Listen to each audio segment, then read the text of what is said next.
Good afternoon to you. 306 here, News Talk 105.9 WMAL, where we're making sense of the news. Tune in, Mr. President. It might help. Thomas Catenacci is with us today from the Washington Free Beacon. We talked to him at 3:30. Sarah Bedford from the Examiner here at 4 o'clock. David Strom from Hot Air at 4:30. And then the left, they've been telling all sorts of lies about something called Project 2025. We'll sort through that nonsense with Kevin Roberts, the president of the Heritage Foundation, at 5:30 today. Don't miss that. And you can join us at 888-630-9625, 888-630-WMAL. Well, the Biden people have had quite the week. They thought they put down the rebellion earlier this week. They put Joe Biden on Morning Joe, and the two Joes got to talking about how he's the nominee, and the elites can't stop him. Watch. I'm getting so frustrated by the elites. Now, I'm not talking about you guys, but about the elites in the party who they know so much more. But if any of these guys don't think I should run against me, go ahead, announce for president. Challenge me in the convention. To the extent that was coherent, that was Biden saying, I'm staying in. I dare you to challenge me. We'll have a push-up contest. Get ready, Bal. You're going to in for a problem, says Joe Biden. And then by early yesterday, we had even Alexandria Ocasio-Cortez, the agent of chaos herself, had been brought to heel. And she was telling everyone they need to get behind Joe Biden. He's the nominee. He's the guy. And we're all going to support him. Has spoken to the president over the weekend. I have spoken with him extensively. He made clear then, and he has made clear since, that he is in this race. The matter is closed.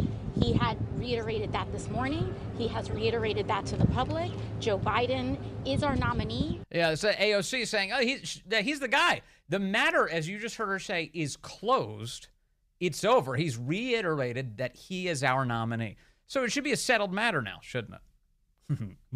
Not quite. Not quite. Nancy Pelosi has sounded anything but resolute about Joe Biden's role as the nominee of that party. And that includes today and when she was on Morning Joe. So Biden was on Morning Joe earlier this week. This is all being hashed out on Morning Joe, of all places, as is constitutionally required. You go on Morning Joe and you lay out what the future of the country is. Nancy Pelosi does that today. And she's asked, does Biden have your support to be the head of the Democrat ticket?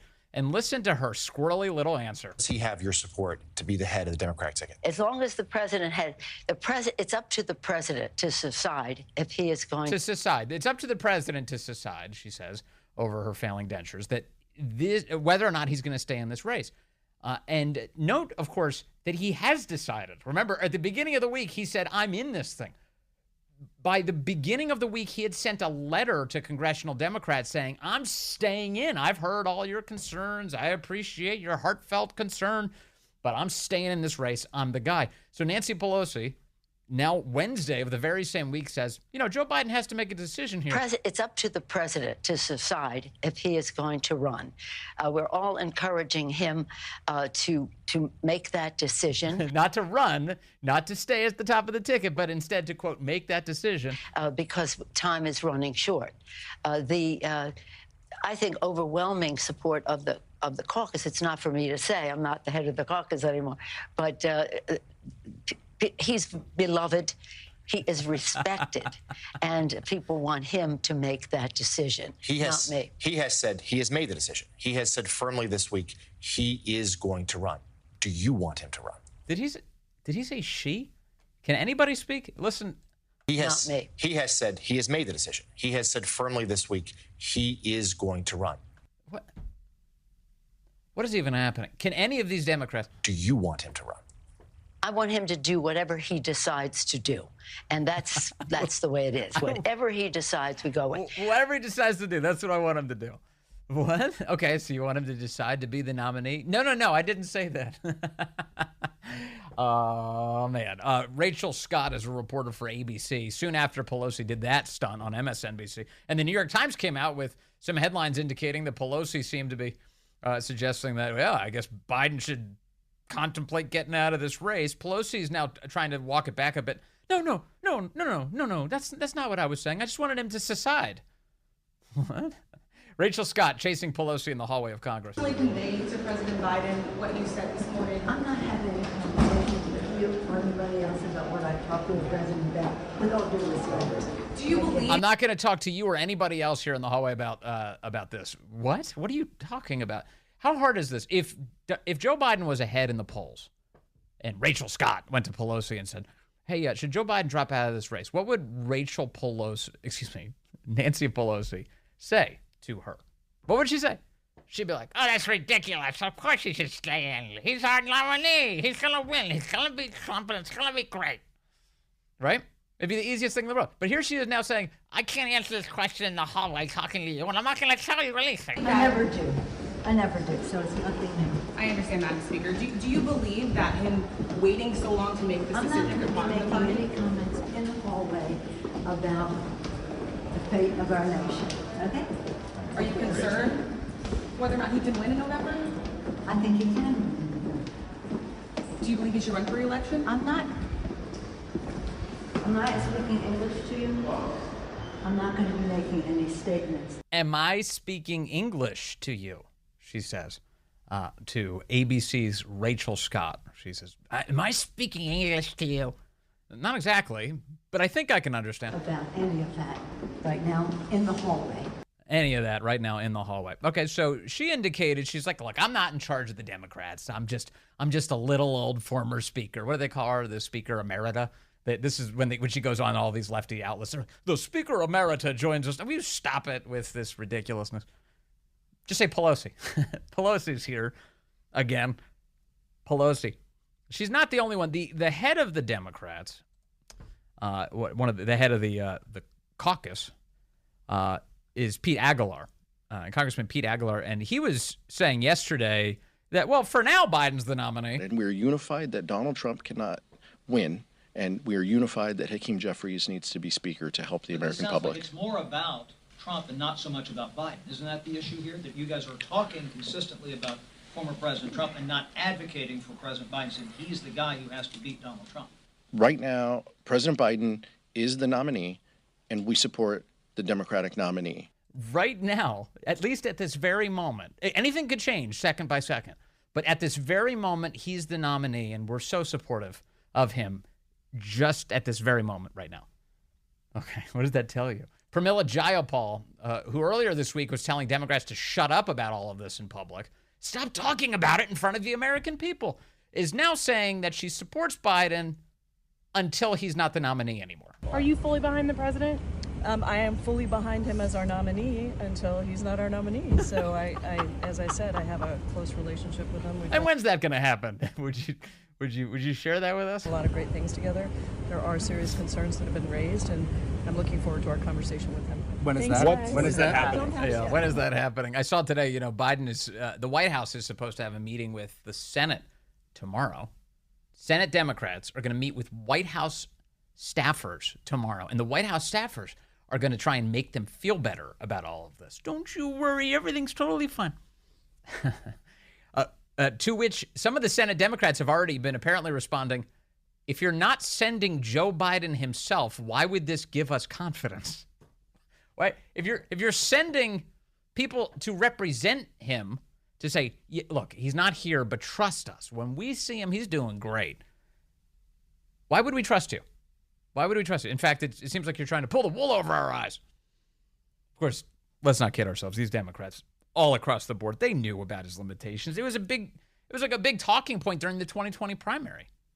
You had some of these candidates were going on stage indicating that Biden's mind was shot, and that's the reason he shouldn't become the nominee back in 2020 in their own party. That was the case. And now they're pretending like, oh, this is a recent development that we discovered this. Congresswoman Debbie Dingell was on CNN. She has a hilarious name, and she was a hysterical person today when she was asked about whether or not Biden is the best candidate. Listen to her blow a gasket on TV. I do just want to ask you again if you think President Biden is the strongest person at the top of the ticket to win Michigan in the fall. He's the candidate right now. And these are do you beat your wife kind of questions. You know, who is the strong? Everybody said Hillary Clinton's the strongest candidate. She's going to win. And I told you all in 2015, 2016, Donald Trump was going to win. I loved Hillary, but she wasn't the strongest candidate. What we got to do is go out and talk the issues. And we got to make sure we talk about what Joe Biden's accomplished, what the vision is, what Democrats stand for, Can we fact check that element? She said that she was insisting to everyone back in 2016 that Donald Trump was going to win. Debbie Dingell? Debbie Dingell was calling that? There were very few people calling that. In fact, there were very few Republicans who were calling that Trump was going to win the 2016 election. There were people who wanted him to win, a lot of them. Certainly so many voters who desired that outcome, it actually occurred. But Debbie Dingell was saying Trump was going to win the 2016 election? She was like the Ann Coulter of the left. It's got to be Trump. All right. So Debbie Dingell claims that. We'll have to fact check that detail. But the calls for Biden to get out are growing. And today we can add a number of Obamaites to the list.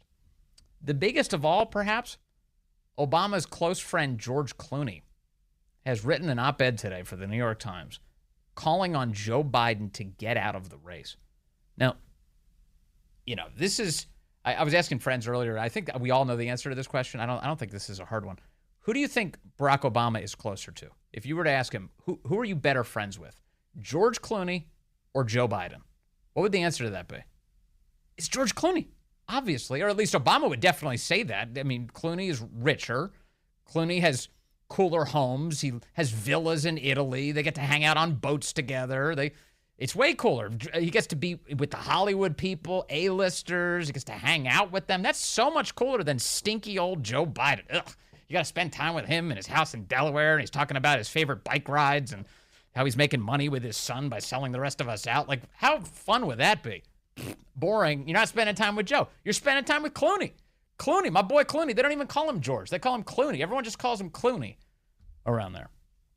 And Clooney let the cat out of the bag today because Clooney, in his opinion piece for the New York Times, calling on Joe Biden to drop out of this race, brought us back just a few weeks to that big LA fundraiser that they all had together. Remember that? George Clooney, Julia Roberts, Jimmy Kimmel, Barack Obama, and Joseph Robinette Biden, who was barely functioning on that stage. Now, at the time, all of us, to the extent that we were allowed to see any of it, noticed that Biden had gone completely vacant. He was staring at the crowd in an emotionless way, and he had to be dragged off stage by Barack Obama. You remember all of that? Obama walks up to him, grabs him by the elbow, drags him off of the stage. The video itself, a single-shot video, there was no edits to it, just a single-shot video from the crowd, was shot by a reporter for a publication called The Hollywood Reporter, of course, out there in L.A., and then shared to the internet. And people noticed how frozen Biden was in that moment. And of course, it got tongues wagging. People started talking about it. Everyone's like, what the heck is going on here? What did the White House call that? What did the media call that? They called it a cheap fake. That video is a cheap fake, they insisted. They released another video. They released a highly produced video showing cuts between the audience and back to Biden, back to Obama, up to Jimmy Kimmel. Edit after edit after edit over the same time frame, but the camera angle keeps changing. Boom, boom, boom, boom, boom. And they say, see, that's the real video. See how lively it is? I can't believe you would release a cheap fake like that, Hollywood Reporter. Of course, the more authentic look at Biden is the one that doesn't break away from him. It was released by the Hollywood Reporter. It wasn't a cheap fake. The highly edited, snappy camera angle footage that cut away from Biden was designed to throw you off the scent. Again, that was real footage too, but it was designed to mislead you about what was going on and to try and offer some comfort to their base that Biden is completely fine. And so the media did carry the water there, as always, and advanced the White House's lies. And now George Clooney is admitting that what you saw on first blush was totally real. That really happened. Joe Biden totally froze on that stage. And he is in such a bad state right now, says Clooney. He's got to go.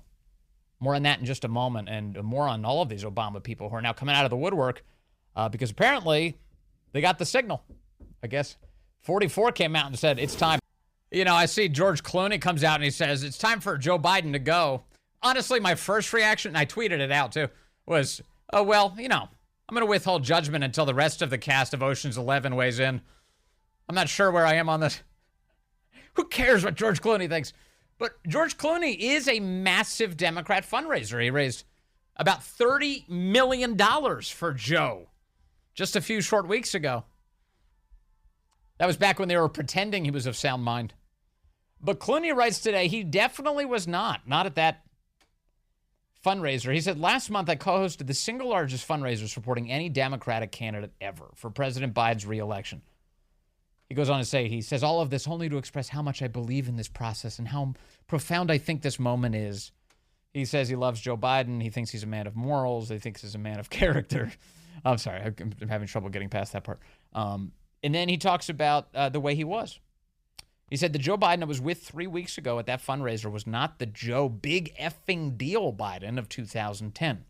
He wasn't even the Joe Biden of 2020.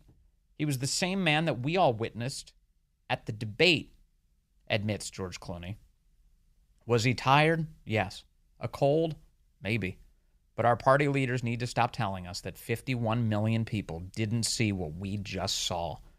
We're all so terrified by the prospect of a second Trump term. We've opted to ignore every warning sign, he says.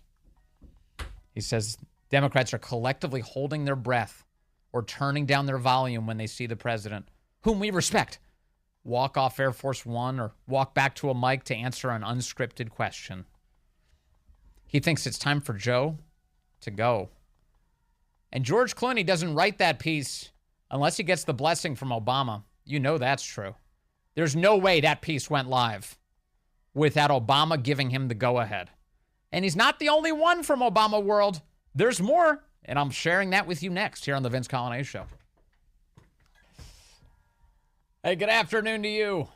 It's 3:35 here, News Talk 105.9 WMAL, where we're making sense of the news. Coming up on the program, Sarah Bedford from the Washington Examiner is here at 4. David Strom from Hot Air at 4:30. And then at 5:30 from the Heritage Foundation, we talked to their president, Kevin Roberts. We'll get into the latest Blue Anon conspiracy theories about Project 2025. What is it? Oh, it's so scary. Literally just conservatives pitching a bunch of good ideas, you know, to try and take our country back, get it back on track. You can join us, 888-630-9625, 888-630-WMAL. The quest to unseat Joe Biden continues. The top forces on the American left are mobilizing all of their public relations messaging vehicles to do that. George Clooney using an op-ed in the New York Times today to call for Joe Biden to stand down. It's time for him to go for the good of the country, of course. You know, he doesn't do that without Obama's blessing. Also, we have a bunch of other Obamaworld people who are making the same call and with, you know, more frequency and more volume with each passing day. It's pretty crystal clear where Obama stands on this. He's trying to get rid of Joe. Before we get to some of that, I want to get to Leo now in New Mexico on line 1. Leo, good afternoon, sir. You're on the Vince Coglianese Show.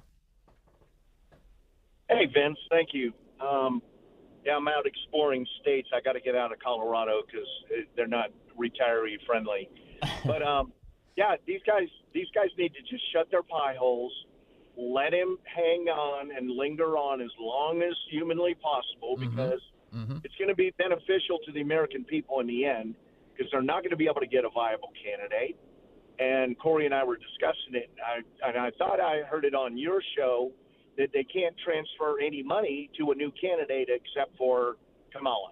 Right. Which she's not going to be anywhere near the ticket. And she's seen as even a bigger disaster in the swing states, which are really the critical states. In elections where you're talking just tens of thousands of votes being the deciding factor, Kamala Harris is kind of the worst possible next step. And on that front, you had President Trump last night indicating that this is a brilliant move by Joe Biden because Kamala Harris is his insurance policy. Nobody wants to actually force Joe Biden out, and Biden can hold on because, oh no, Kamala is behind him. Exactly. So it'll be beneficial to us if he just stays and hangs on. I mean, you can't unless they're willing to do a cognitive, brain test on him, mental test, examination to prove that he's not worthy, which they're not going to do. Yes. This is a win-win for us. This is great for us right now, and I agree with you. Leo, do you want to see Biden do well on Thursday in this press conference? Tomorrow, when I say well, I'm not talking about to represent the policies you and I care about. I wish he would, but of course he's not going to do that. I just mean survive the press conference such that it still leaves the left in a state of confusion. Yes, absolutely. I think he's going to stumble. As it's getting worse, like I've said, when my mom went, she went in hospice in May, and she was gone in the end of July. So I'm surprised he's lingering as long as he is. I think when he stood there on Juneteenth with all those people dancing, it was like he had a mini stroke. That's what these are, and I think that it's gonna eventually happen. That he's going to go down and not get up. And it's sad to say, but let him stay in the race. Well, he clearly has health problems. There's no question about it. And Leo, we keep hearing from medical professionals on that front, and we're watching it play out before our very eyes. It's a sad state of affairs, but if in the end it results in a Trump victory and a better situation for the country, maybe this is the path that God wants us on. Leo, thank you. I appreciate the call. Thanks.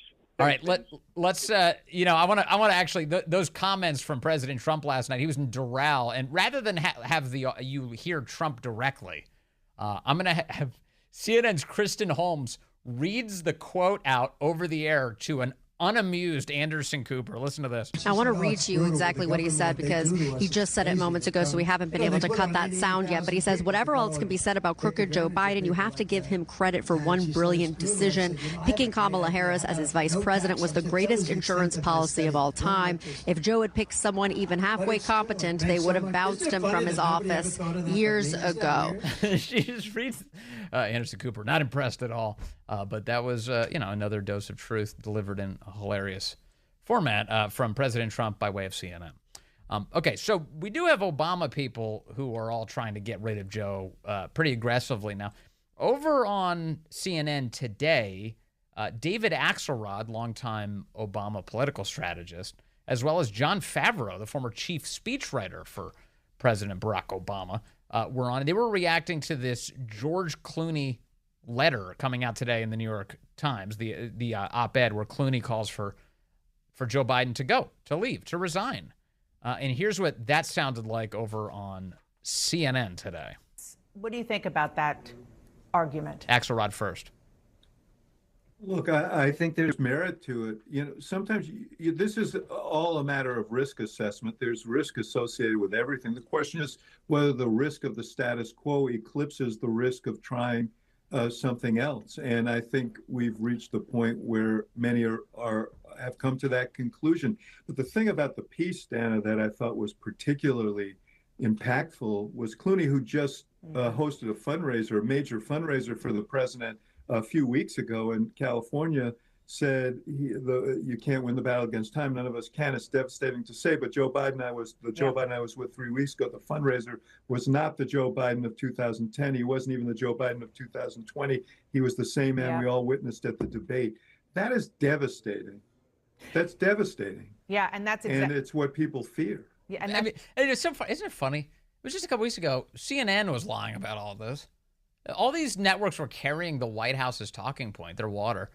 Biden's fine. He's a cheap fake. Look at him on that stage. He's as lively as ever. And now they're saying, it's how unfortunate. It turns out the Biden we saw at the debate, the same one that was on that fundraiser stage. That's exactly what I was going to ask John about, because, John, you were at that fundraiser as well. John Favreau. I don't know if you spent as much time with President Biden as George Clooney Obama speechwriter did, since he was one of the hosts. But I'm totally with you, David. That quote was like, wow. I mean, it was not surprising to any of us who were at the fundraiser. I was there. Clooney was exactly right. And every single person I talked to, everybody calls him Clooney. The fundraiser thought the same thing, except for the people working for Joe Biden, or at least they didn't say that. But I remember my wife Emily turned to me after the fundraiser and said, "What are we going to do?" I mean, and I said, "Well, there's a debate in a week. Either he'll do well in the debate, and we'll think, well, he was just tired because he flew all the way back from Europe, and that'll be that, or he'll be like this at the debate, and then the whole country will be talking about it." And so, here we are. So. There you go. Jon Favreau, he was one of many people in that audience who saw with his own eyes Biden's failing state, turned to his wife. The two of them were having this crisis conversation. What are we going to do? What are we going to do? Did you notice that the media didn't tell us any of this? Out of all the people in that audience, nobody thought maybe we should tell the press, and maybe and the press didn't bother to tell us anything. Now, it's not clear if no one in the audience told the press. Maybe someone did. Perhaps the press kept it from us. It is very possible, given that the media just a few weeks ago were all in. They were fine with Joe Biden. Now they're not. An example of this is MSNBC's Chuck Todd. Chuck Todd has a podcast. Were you aware of this? That Chuck Todd has a podcast? Neither were we. We didn't know that Chuck Todd had a podcast. But I saw my friend and journalist Peter Hassan, who apparently has a lot of time on his hands, tweeting about the contents of Chuck Todd's podcast. I was like, he must be a listener. He's been tracking all of this. And it's fascinating what Chuck Todd says on his podcast.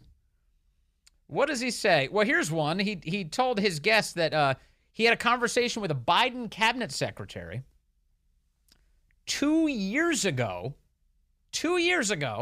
wherein the cabinet secretary said there's no way Joe Biden is in shape to run for president again. This is a Biden cabinet official. In other words, the kind of person who could trigger the 25th Amendment of the United States, who told Chuck Todd, and then Chuck Todd did not tell us until 2 years later. Jonathan, I'm not going to out the cabinet secretary.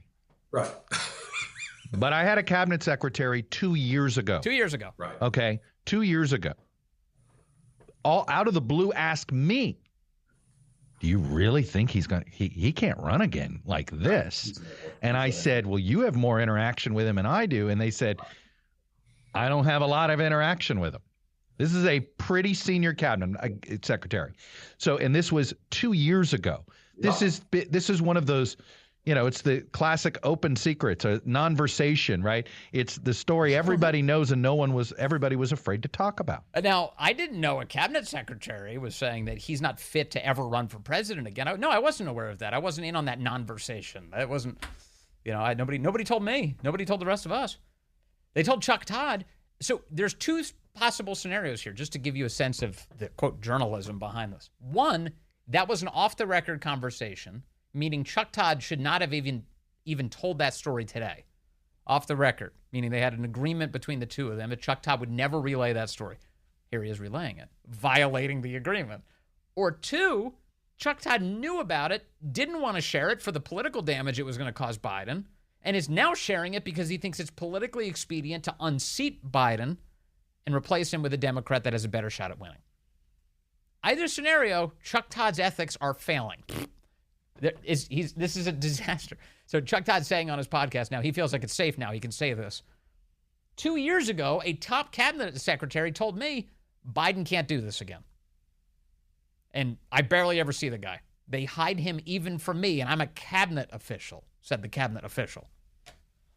What else did Chuck Todd say? Oh, Chuck Todd says now he's starting to look back at Biden's biography, and he's thinking to himself, man, this guy might be more selfish than I thought. It has made me want to rethink a lot of the Biden biography.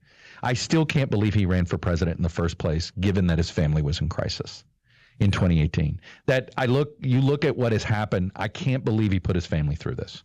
And now looking at his behavior now in clinging to this, I think the entire narrative on Joe Biden is going to change, in that he's always been, everything has been about his ambition, and his ambition comes first. We are 5 seconds from the Hunter Biden laptop being a full-blown MSNBC nightly news segment. What is going? So Chuck Todd, I'm rethinking the entire Biden biography in real time at this very moment. Now I don't think that he's the empathetic, elderly grandpa figure who's watching over the United States, taking care of all of us. I don't think that anymore. Now I think he's a selfish jerk who should have never run for president in the first place. His family was in crisis. He didn't care about that. It was all about personal ambition. And now he is so selfishly and desperately clinging to this presidency because he's all about Joe and he's selfish. He's not about anybody else. There was not some right-winger who said that. That was Chuck Todd. Chuck Todd just said that on his podcast. And he's not alone. He's not alone. George Snuffleupagus last Friday had this big interview with Joe Biden, right? The interview, they were promising, it's the first exclusive television interview. Not the first interview, because there was the radio interviews where the White House wrote the questions. They got that poor black lady fired in Philadelphia. Another black job down the toilet, thanks to Joe Biden. It's just awful what's going on with her life. But George Stephanopoulos got to sit down with Joe, and it was an intervention. He just kept asking questions over and over and over again that sounded like this. It was basically, Joe, we love you, but can't you admit you're senile? Joe, I know this is hard, but can you give us the car keys? Joe, please. We're gonna have to cover up every pointy edge in the house with some sort of foam to protect you. It's for your own safety.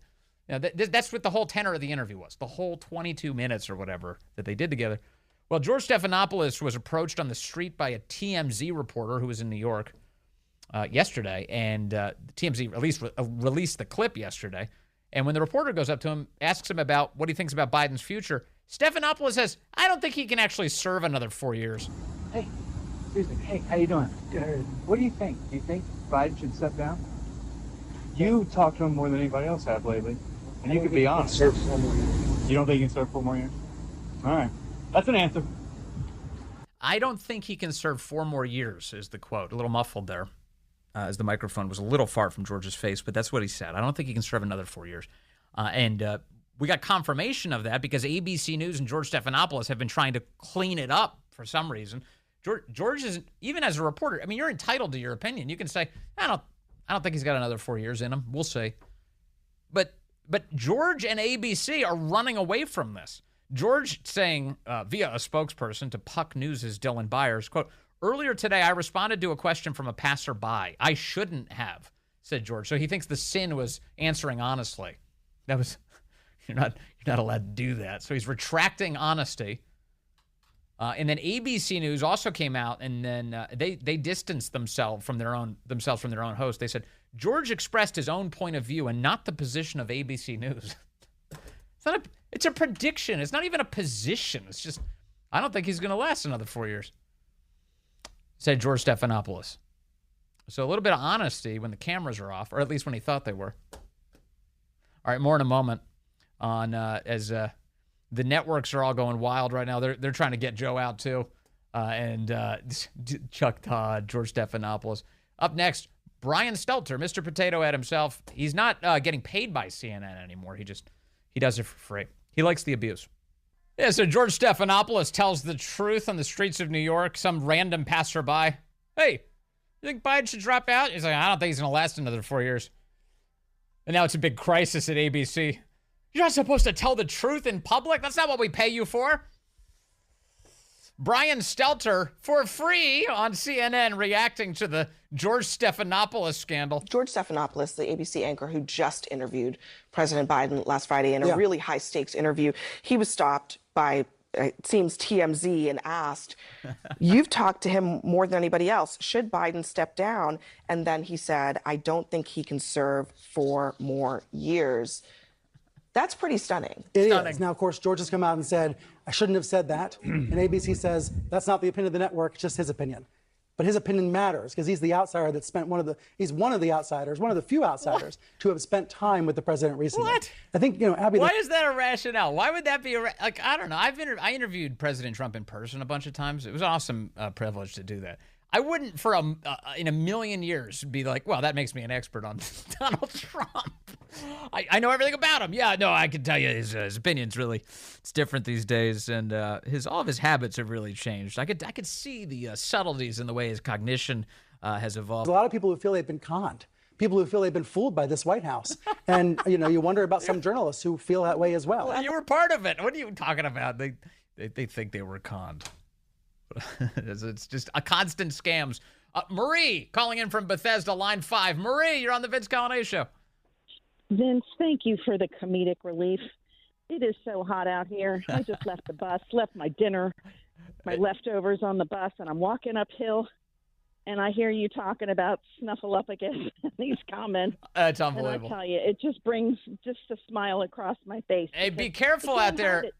Marie, thank you. Be careful out there as you're walking around outside. I hear Justin Trudeau was jogging around D.C. today, and you never know with those Castros. They can be very dangerous. Very dangerous, yeah, Marie. Sending F-16s to Poland allegedly, so yippee.